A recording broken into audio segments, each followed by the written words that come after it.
오늘 HLB는 좋은 소식이 3개나 나왔습니다.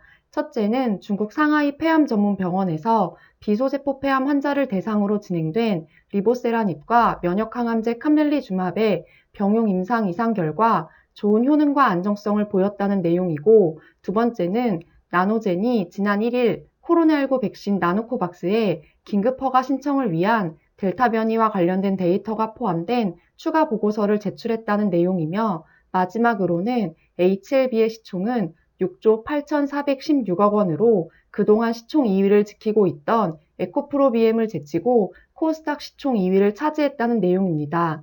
본 채널을 운영하면서 이 기쁜 소식을 주주 여러분들과 나눌 수 있다는 것을 기쁘게 생각하고 HLB 관련 영상을 많이 올려드리면서 이렇게 큰 상승을 보여주니 만든 영상들이 훗날 부끄럽지 않게 되어 저 또한 기쁩니다. 2일 코스피 지수는 전일 대비 31.17포인트 떨어진 3,170선에서 마감했습니다. 직전 4거래일 동안 코스피는 연속 상승세를 보이며 전일 3,200선을 재탈환했지만 하루 만에 다시 3,200선을 내줬습니다. 오늘 코스닥 시장은 개인만 매수했고 외국인과 기관은 매도 포지션을 취했습니다. 시가총액 상위 종목은 대부분 하락한 가운데 HLB만큼은 6.45% 급등해 에코프로비엠을 제치고 코스닥 시총 2위를 다시 차지했습니다. HLB가 2위에 오른 건 지난해 11월 말 이후 처음입니다. 금일 특징주와 관련하여 HLB가 올라왔는데 내용은 비록 시장은 좋지 않았지만 HLB가 9개월 만에 코스닥 2위 자리에 복귀했다는 내용입니다. 코로나19 백신 승인 기대감과 신약의 임상 결과 발표가 임박했다는 소식이 주가를 끌어올렸습니다. 시장이 안 좋을 땐 호재가 있는 종목은 이목이 집중되면서 더 큰 상승을 보여줍니다. 오늘 HLB가 딱 그러한 장이었습니다.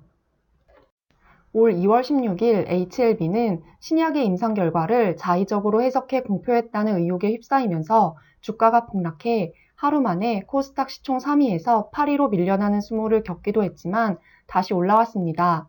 계획하고 있는 일들이 착착 진행되면 1위 자리를 기대하는 것도 큰 욕심이 아니라고 생각합니다.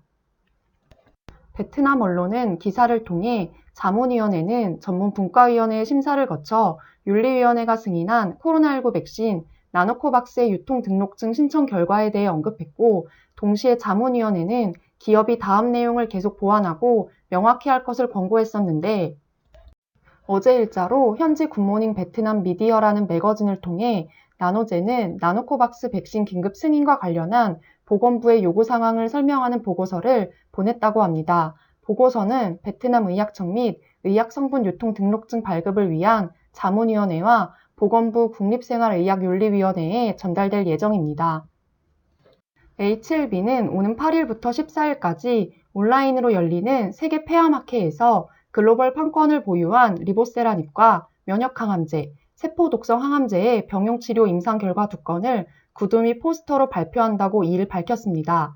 중국 상하이 폐암 전문병원에서 비소세포 폐암 환자 25명을 대상으로 진행된 리보세라닙과 면역항암제 캄렐리주맙의 병용 임상 이상 결과는 오는 13일 구두로 발표됩니다.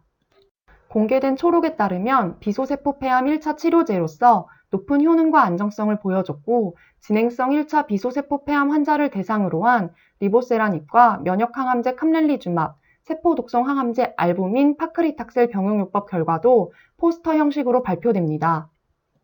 또한 기대하고 있는 것으로 올해 4월 진행성 또는 전이성 위암 및 위식도 접합부암 환자 대상 1차 치료로 캄렐리주맙과 카페시타빈, 옥살리플라틴 병용 투여 후 리보세라닙과 캄렐리주맙 병용 투여 3상 IND를 승인 신청했고, 이 임상시험은 다국가 임상시험으로서 중국에서는 항서제약이, 대한민국에서는 HLB 생명과학이 IND 홀더로서 진행하는 임상입니다.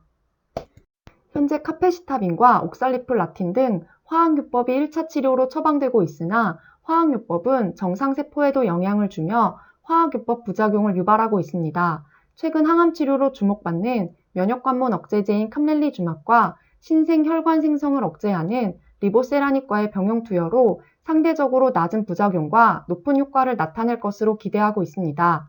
항서제약 의약품 임상 승인 고시를 말씀드린 적이 있었는데 머지않아 우리나라 식약처에서도 승인 소식이 들릴 것으로 예상됩니다. 연일 공매를 치면서 공매도 세력의 공매도 평단가를 높여가고 있습니다. 금일 190억을 공매도 대금으로 활용하였습니다. 우리는 6.27 때를 잊지 않았습니다. 그들도 손실이 감당이 안 되면 분명히 숏커버링이 일어날 것이고 백신과 리보세라닙의 호재를 동시에 가지고 있는 HLB에게 공매 세력들의 두 손 두 발 다 들게 했던 게임스톱 사태처럼 큰 상승이 일어날 수도 있습니다. 무상증자를 공시할 때 진양곤 회장은 위암 NDA를 차질 없이 진행할 것이고 간암 1차 3상, 선낭암 1차 2상, 교모세포종의 임상을 성공적으로 완료하겠다고 하였으며 아필리아 등 이미 허가받은 항암신약의 상업화를 가속화하고 기존에 진행 중인 다양한 제약사, 연구기관과의 협업 강화를 통해 넥스트를 준비한다고 하였습니다. 어떠한 경우에도 저희 프로젝트를 성공적으로 완성할 것이며 주주 가치를 지켜내며 끝내 좋은 결과로 보답한다고 하였습니다. NDA 이슈나 HLB의 호재로 따지면 하루 종일 내내 말해도 너무 많기 때문에 생략하겠습니다. 개인마다 홀딩할 수 있는 이유가 있어야 목표가까지 쉽게 매도하지 못하는 것 같습니다. 비행기는 크면 클수록 그만큼 긴 활주로가 필요합니다. HLB에 투자하는 주주들 모두 좋은 수익 내기를 기대하겠습니다. 지난번 영상의 일부를 공유드리면서 오늘은 여기서 마치겠습니다. HLB의 상주에 있는 세력들의 생각은 어떨까요?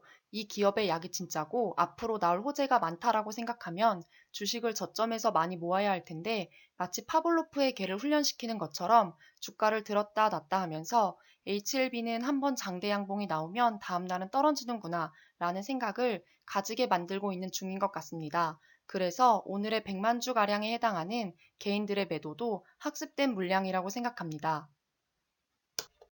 HLB 차트를 보면 여러분들도 아시겠지만 큰 상승 다음 하락, 횡보를 좀 하다가 다시 큰 상승 다음 하락, 또 시간이 흐른 뒤 다시 큰 상승 하락.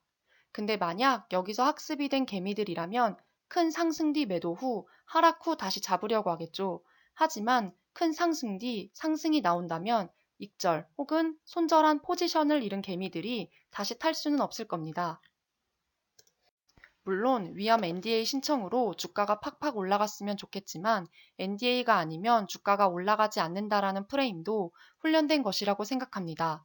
사실상 지금의 주가는 HLB가 프리 NDA를 하기 전, 폴첸 박사가 3자 배정 유상증자를 참여하기 전, 에스모에서 상을 타기 이전에도 이 주가보다는 높았습니다. 학습된 개미들을 털 수 있는 방법은 변칙을 주는 것이라고 생각합니다. 지금 나와 있는 재료, 꼭 NDA가 아니더라도 HLB가 다른 적응증에 대한 기대감만으로도 더 오를 수 있는 주가라고 생각합니다.